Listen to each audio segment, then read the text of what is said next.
বলিউডের একটি সিনেমাকে ঘিরে বিতর্ক নতুন কিছু নয়, কিন্তু কঙ্গনা রানাওয়াতের নতুন ছবি ইমার্জেন্সি যেন সব কিছু ছাপিয়ে গেছে।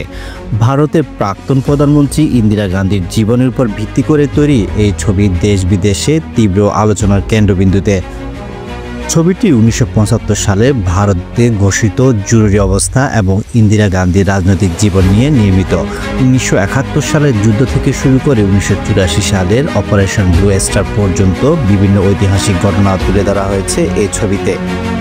ব্রিটেনের শিখ গোষ্ঠীগুলো অভিযোগ করেছে খালিস্তানি আন্দোলনের প্রধান নেতা জার্নেল সিং ব্রিদানালওয়ালের চরিত্রে ভুল তথ্য পরিবেশন করা হয়েছে। তার মুখে এমন কিছু সংলাপ বসানো হয়েছে যা তিনি কখনোই বলেননি। এর প্রতিবাদে শিখ সম্প্রদায়ের বেশ কয়েকটি সিনেমা হলে বিক্ষোভ শুরু হয়েছে। কিছু হল চেইন সিনেমাটি স্ক্রিনে বন্ধের সিদ্ধান্ত নিয়েছে। এমনকি ব্রিটেনের এক এমপি এই পদক্ষেপের বিরোধিতাও করেছেন। আর ভারত সরকার বলছে এটি মুখ প্রকাশের স্বাধীনতার লঙ্ঘন। ছবিটি বাংলাদেশের মুক্তি পায়নি, কিন্তু কিছু ক্লিপ সোশ্যাল মিডিয়া ভাইরাল হয়েছে যেখানে শেখ মুজিবুর রহমানের মুখে কিছু বিতর্কিত সংলাপ শোনা যাচ্ছে।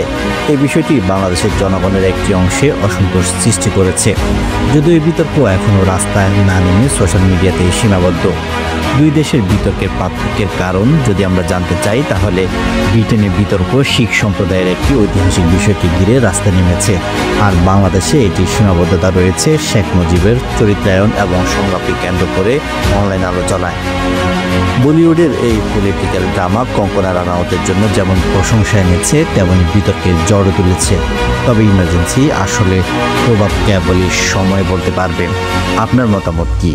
আপনার কি মনে হয় সিনেমার এই বিষয়গুলো ইতিহাস বিকৃত নাকি শিল্পের স্বাধীনতার উদাহরণ?